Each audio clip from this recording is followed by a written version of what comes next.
Había, o no había una vez, un joven príncipe que salió a buscar las 3 naranjas del amor. Tras superar un campo de hormigas y de bestias feroces, y serpientes de 7 cabezas, y puertas de bronce traicioneras, y a 7 gigantes que velaban el jardín, el príncipe consiguió entrar, robar el brote con 3 naranjas y escapar a toda prisa, logrando burlar a sus perseguidores por un pelito. Cuando por fin se sintió a salvo, el joven detuvo su caballo y, muerto de sed, se le ocurrió partir una de las naranjas. Pero de ella brotó una muchacha tan bella como el sol que nada más aparecer le suplicó: «Por favor, dame agua de beber, que me ahogo». Pero el príncipe no tenía nada para darle y al cabo de unos instantes la pobre se murió.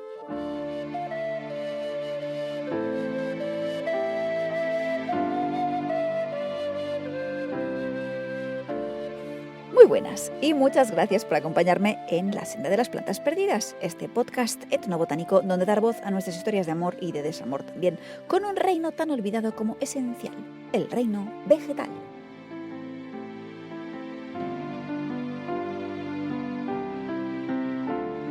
Soy Aina S. Erice, bióloga y escritora, y escribo estas líneas tras haberme preparado un riquísimo zumo con nuestras protagonistas de hoy, aprovechando que los frutos del jardín huerto familiar ya empiezan a estar en su punto. Efectivamente, nuestros invitados esta vez son los naranjos, los segundos cítricos que desfilan por el podcast. El primero, en caso de que no te acuerdes, fue mi queridísimo cidro o Poncil Citrus medica. Pero allá donde el cidro no ofrecía mayores complicaciones de clasificación, es lo que conocemos como una especie verdadera dentro del género Citrus, las naranjas de hoy son complicadas en todos los sentidos. En buena parte, ello se debe a que son seres híbridos, cuyo libro de familia haría llorar de frustración incluso al fan más ferviente de las genealogías enrevesadas. Y aunque intentaré simplificar mis explicaciones al máximo y ahorrarte las lágrimas como mínimo, no puedo omitirlas del todo, porque creo que para entender bien a estas fabulosas plantas hay que conocer su historia de origen.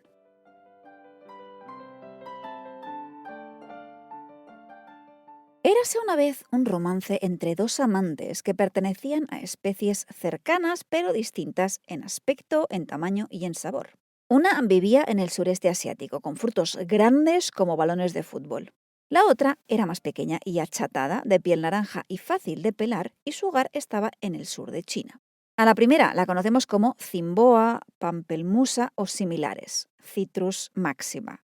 A la segunda la conocemos como mandarina silvestre o Citrus reticulata, 2 de las pocas especies ancestrales y silvestres de cítricos que existen. Pese a sus diferencias, los amoríos entre ellas fructificaron en abundancia, y entre su numerosa prole hallamos a las 2, protagonistas del episodio de hoy, aunque su grado de parentesco es complicado. La naranja amarga no tiene mucho misterio. Es una hija de primera generación entre Cimboa, que fue la madre, y Mandarina, que fue el papá.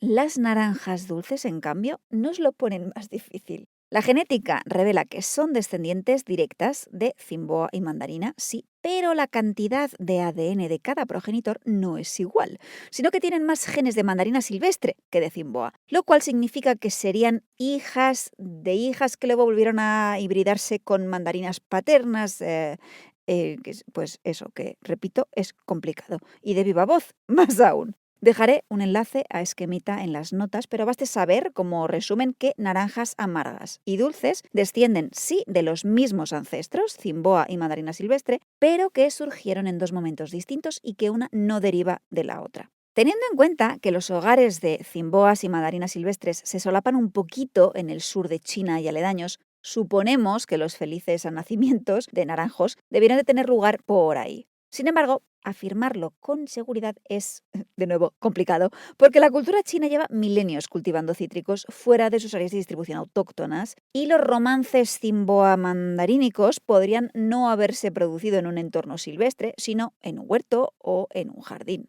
Por desgracia, más allá de suposiciones más o menos razonables, a nivel científico no tenemos forma de saber cuándo o dónde surgen estas naranjas exactamente. Tampoco la arqueología nos ayuda mucho. Digamos que encontrar y clasificar restos arqueobotánicos de cítrico que estén en buen estado primero y asegurar al 100% que lo que tienes entre manos es una semilla de naranja amarga y no de cualquier otro de los tropecientos híbridos que existe o han existido y cuyas semillas pueden parecerse un montón, complicado.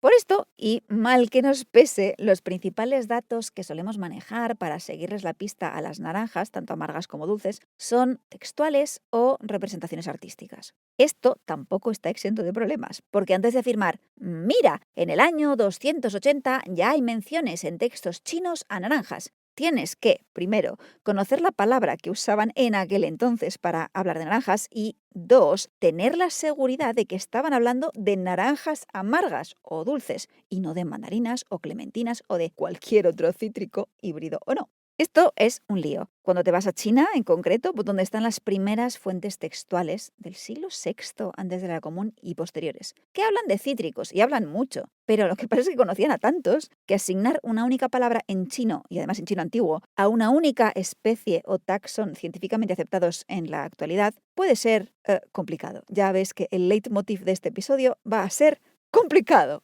Pero no te preocupes, que no todo es enredo y misterio en el universo de las naranjas. Y una vez superado el primer escollo, esta primera prueba, desafío de cuento para, válgame la redundancia, poner a prueba tu valentía y tu tesón, nos esperan banquetes y tesoros al otro lado.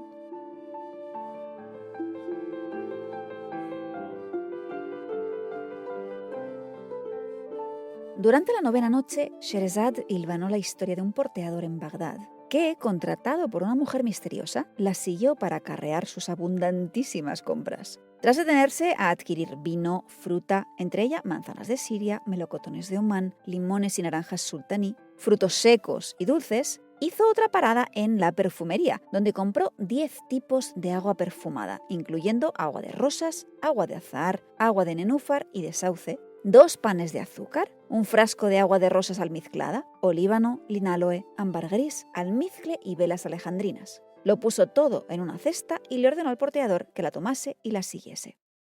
Leyendo el pasaje entero de este relato de las mil y una noches, me solidarizo con el pobre porteador porque la chica realmente es que tira la casa por la ventana. Parece que esto del shopping desenfrenado no es nada moderno. Y ya lo habrás notado, compra naranjas y bajo 2 formas distintas. Aunque no tengo la versión en árabe del texto, estoy razonablemente segura de que todas las naranjas a las que se refiere esta historia son amargas y que el término para hablar de ellas es naranj, del que desciende tal cual el castellano naranja.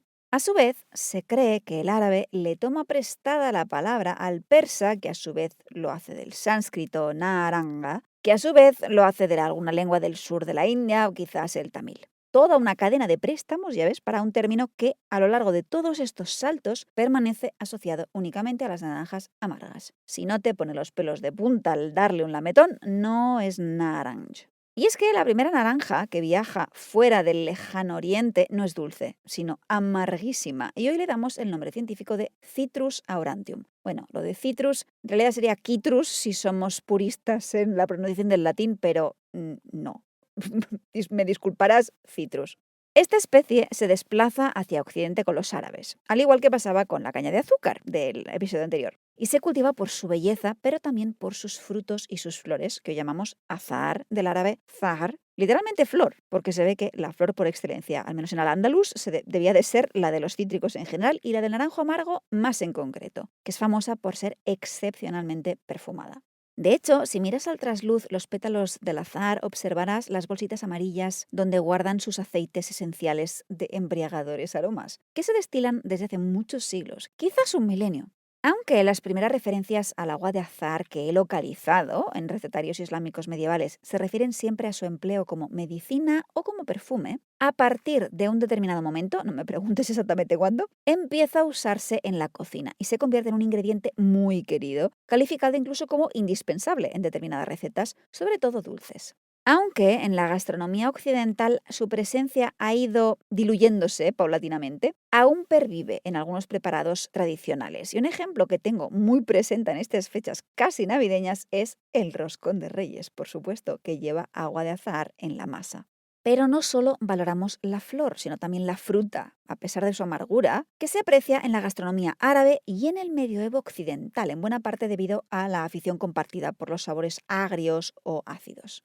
El uso del vinagre, de la graz de uva o de la salsa de granada agria está a la orden del día y nuestra naranj se instala sin ningún problema en esta categoría de ingredientes. Aunque no siempre exenta de precauciones, ojo, para que el resultado no resulte un poco too much. En algunos textos árabes se recomienda que antes de exprimirla se extraiga una tira de corteza de la parte central de la naranja para evitar que el amargor extremo de la corteza se cuele en el zumo. En recetarios medievales compuestos en el Reino de Aragón aparece la naranja siempre amarga en salsas y acompañamientos a carnes y a pescados. Y algo parecido sucede en Italia. Y vamos a fijarnos un momento en estas zonas del sur europeo porque van a tener una importancia bastante considerable en la historia de los cítricos en Occidente.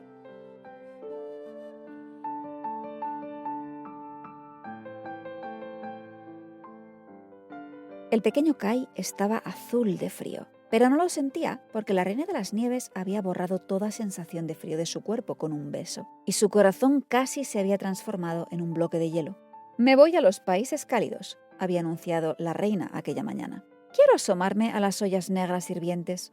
Con ollas negras se refería a los volcanes, el Vesubio y el Etna. «Les pondré un poco de tiza a sus cumbres, les irá bien refrescarse. El hielo es agradable como postre después de las naranjas y los limones». La reina de las nieves se marchó volando y Kai se quedó solo en el salón sin fin. Desde las frías tierras danesas, Hans Christian Andersen tiene clara una cosa. Naranjas y limones son frutas refrescantes asociadas al cálido sur y aparecen más de una y de dos veces en sus cuentos para subrayar el tipo de ambiente en el que se desarrolla tal o cual historia.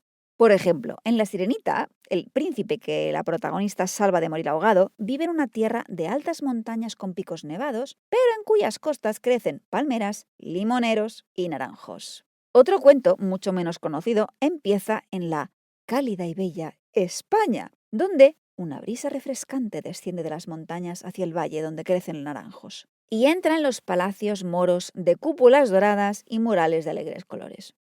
Bendita imaginación. Fantasías orientalizantes a un lado, lo cierto es que la península ibérica ha tenido un papel muy importante en la historia occidental de los cítricos en general y de los naranjos en particular. No es casualidad que en inglés la naranja amarga se conozca como naranja de Sevilla, Seville Orange, o que durante siglos pretéritos buena parte de los cargamentos de naranjas y limones que partían hacia Europa del Norte lo hiciesen desde puertos ibéricos. Y debido a que la estación de las naranjas, al menos en el Mediterráneo, en áreas tropicales la cosa cambia un poco, es esencialmente invernal, durante muchos siglos y en muchos lugares, el aroma y sabor de las naranjas estuvo asociado a las fiestas navideñas. Algo que en mi experiencia aún perdura un poco, por ejemplo, en tés, en galletas o bebidas festivas unida a sabores especiados. Naranja, especias. Clásico navideño. Desde la península ibérica, las naranjas, junto a otros cítricos como limas o limones, cruzaron el charco para instalarse, como no, en las Américas. Y algo especial tendrá el aroma y el sabor de estas frutas porque allá donde van, triunfan. En islas caribeñas, en hierberías mexicanas, en Argentina, entre pueblos indígenas de Ecuador, tenemos a naranjos, amargos o dulces, adoptados como parte de la flora medicinal y gastronómica local. En algunos casos incluso puede olvidarse su pasado de inmigrante extranjero y empezar a creer los autóctonos, como pasa con el naranjo amargo, o algunas variedades de este, conocido en guaraní como apepú y que mucha gente en Argentina considera árbol del monte, silvestre. En ciertos casos, los usos y creencias alrededor de esta planta son similares a los que existían en Europa, y algunos tienen base bioquímica demostrada, además. Es recurrente, por ejemplo, la asociación entre naranjos, sobre todo amargos, y la limpieza, la purificación, lo refrescante, tanto a nivel material como espiritual. Las naranjas aparecen en prácticas que abarcan desde limpiar la carne o los intestinos en la matanza del cerdo, que también es invernal, por cierto, hasta ceremonias de vudú en Haití, por ejemplo, en las que la naranja amarga es uno de los principales ingredientes purificadores que se usan. Allá donde las condiciones climáticas lo permiten, algo determinado sobre todo por la temperatura, porque los naranjos aguantan mal las heladas y el frío, estos árboles se convierten en compañeros familiares y cotidianos. Un botiquín para curar dolores de estómago, nervios y ansiedades, y una despensa que proporciona ingredientes para preparados de todo tipo. En cambio, otras veces, los usos y connotaciones de los naranjos cambian en función del contexto. Al igual que pasaba con las especias, el aura de lujo y exclusividad que tienen o tenían en determinadas regiones se debe a su rareza y escasez. Y, en cuanto se vuelven más comunes, pierden ese brillo de prestigio. Aunque dicen que quien tuvo, retuvo, y los naranjos han tenido mucho, llegando a crecer en el mismísimo paraíso.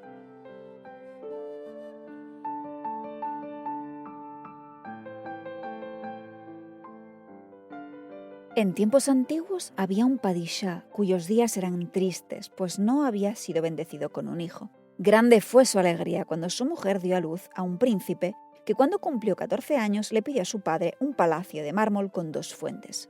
El joven se divertía rompiendo el cántaro de una vieja que acudía a la fuente, hasta que la anciana montó en cólera y lo maldijo. «¡Ah, muchacho! La voluntad de Alá decreta que te enamorarás de las 3 naranjas Peris». Y desde aquel momento el chico empezó a enfermar de amor. La historia del príncipe maldito que parte en busca del amor de las 3 naranjas forma parte del paisaje de fábula de mi infancia, lleno de gigantes y jardines maravillosos, frutas donde se agazapan bellas damiselas y engaños y transformaciones y 1000 peripecias y finales felices.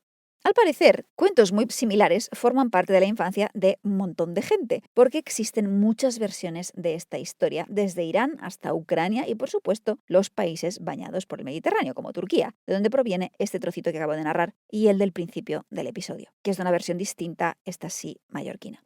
Las primeras versiones del cuento en las que figuran naranjas y no otra fruta, que a verlas, haylas y muchas, probablemente imaginasen a naranjas amargas, esas Citrus aurantium, cuyo nombre científico lleva al oro, aurum, en el nombre, y que en Europa todo el mundo describe como doradas, aunque a mí me parezcan naranjas.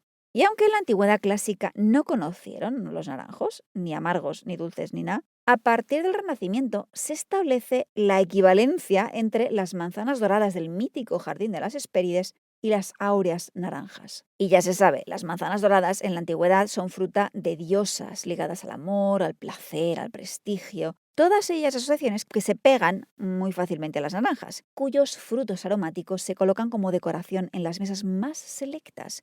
Sin embargo, yo siempre imaginé esas naranjas mágicas de cuento que quitaban la sed como frutos dulces, nacidos de árboles híbridos que llamamos Citrus sinensis, literalmente cítrico chino de la China. Todas las naranjas que ves y compras en mercados y supermercados, las que hoy crecen en la mayoría de huertos y jardines y plantaciones comerciales, aquellas sobre las que se basa toda la industria millonaria de las naranjas y su zumo, son variedades de Citrus sinensis. Como acostumbra a pasar cuando se trata de naranjas, saber exactamente cuándo y dónde aparecen estas frutas es complicado, pero es probable que apareciesen en China, como no, y que lo hiciesen más tarde que las amargas. Su llegada a Occidente genera cierta controversia. Hay quien dice que ya están presentes en el Mediterráneo a partir del siglo XIV-XV, cuando aparece alguna que otra referencia escrita a naranjas dulces. Pero no acaba de convencerme la cosa, dado que los pasos intermedios en la cadena comercial no me cuadran, empezando por los nombres. Te explico.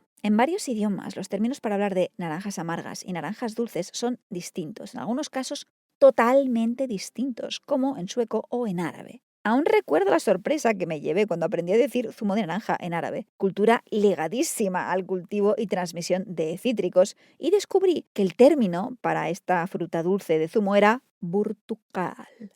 O sea, sí, la versión adaptada de la palabra Portugal. Esta conexión lingüística entre las naranjas dulces y los portugueses no es algo aislado, sino un patrón que se repite en persa, en turco, en francés antiguo y en otros idiomas, lo que sugeriría que probablemente fuesen los portugueses que dominaron el comercio en el Océano Índico a partir de finales del siglo XV, quienes, si no desvelaron, popularizaron seguramente el sabor de las naranjas dulces en el resto del mundo allende la China. Y con el triunfo de lo dulce en detrimento de los amargos y ácidos en el plato durante la época moderna, las doradas y amargas frutas de las Hespérides les cederían el protagonismo a sus primas hermanas mucho más aptas para postres y zumos. A ellas les quedará si acaso el aroma, intenso e insustituible, extraído de sus flores, que aún hoy se emplea en perfumería bajo el nombre de neroli.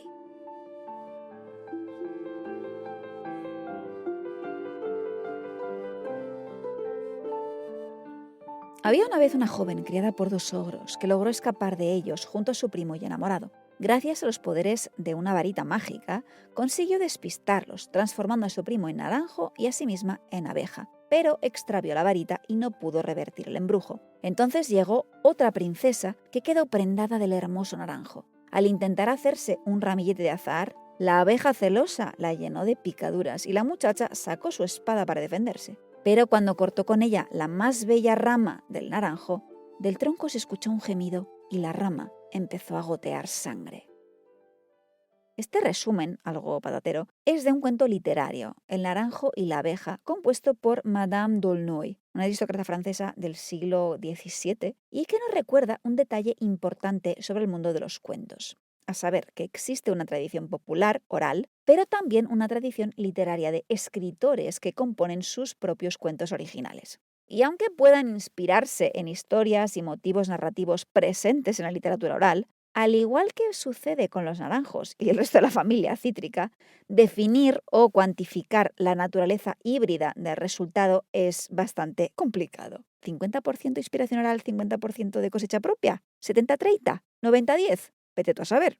En el cuento de D'Aulnoy hay enamorados a la fuga y transformaciones mágicas para lograr escapar de los perseguidores, motivos frecuentes en los cuentos de hadas. Con todo, ojo, porque las metamorfosis vegetales tienen también antecedentes literarios muy fuertes.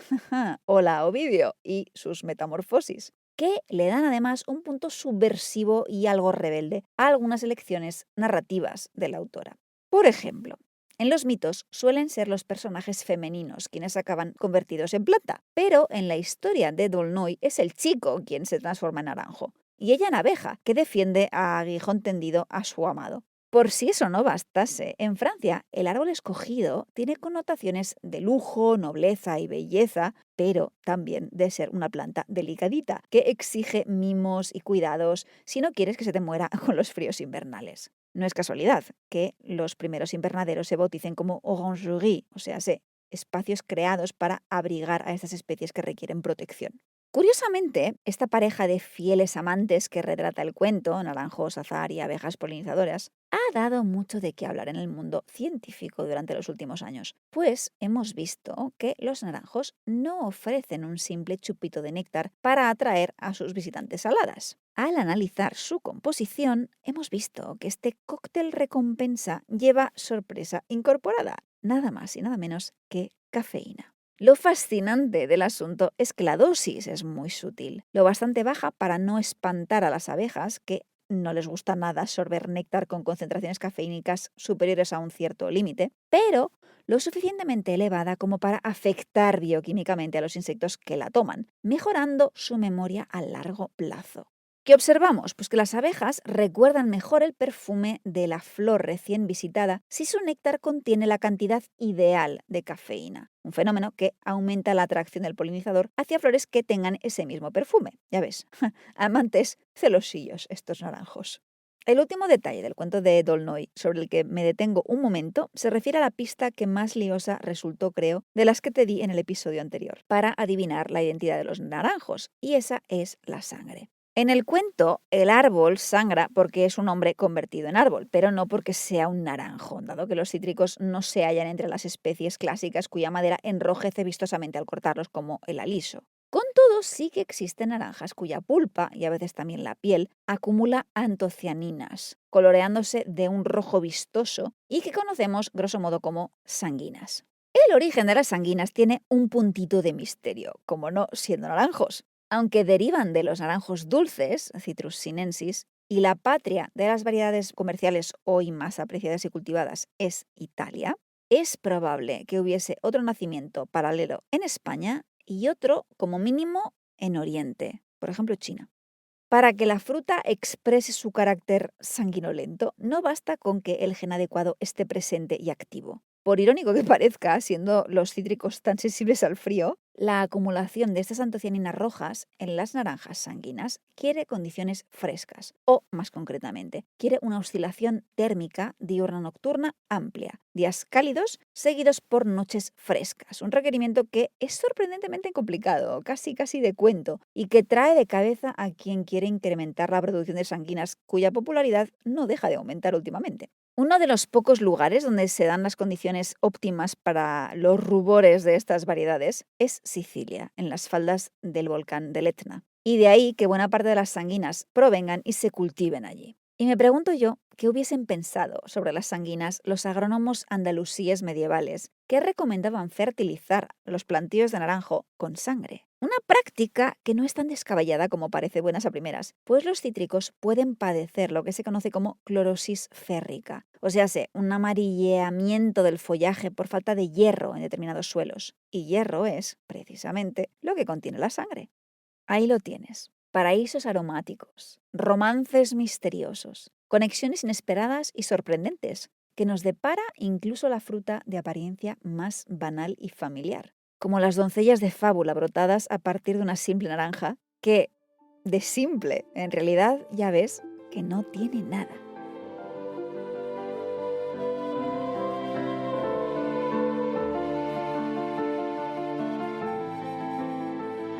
Y aunque me dejo 1000 cosas y media en la despensa, por hoy lo dejamos aquí.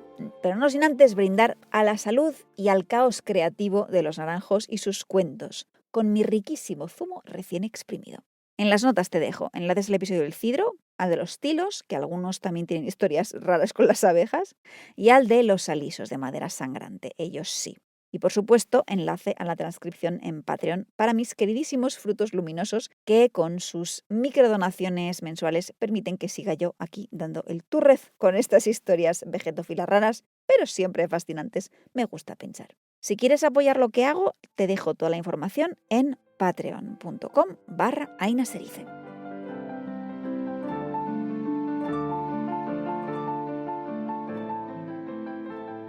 La siguiente protagonista del podcast ha caído hoy, diría yo, en el olvido más absoluto. Por eso la hice salir en el libro de las plantas olvidadas. Pero su presencia en multitud de cuentos, si bien muchos no sean súper conocidos, ojo, da fe de lo popular y familiar que resultaba a muchísima gente en tiempos pretéritos.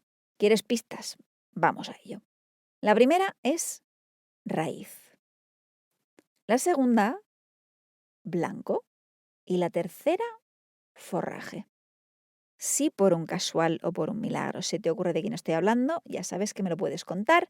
En redes sociales me encuentras como Aina Serice, Instagram más que Facebook, que se me olvida mirarlo en Facebook, o vía comentario en el podcast mismo, o vía correo electrónico, o como tú prefieras contactar conmigo. Ya sabes que estaré encantadísima de recibir cualquier cosa que tengas a bien compartir conmigo. Y esta vez enhorabuena a Sandra Elena, a Carmen, a Juan Carlos y a Susana, que ahí estaba, ahí. Y mención de consolación a quienes pensasteis que eran los granados. Como atenuante diré que Nicolás Monardes en el siglo XVI estaba convencido de que los naranjos nacían a partir de cidros injertados en granados. Así que no era en absoluto una mala opción.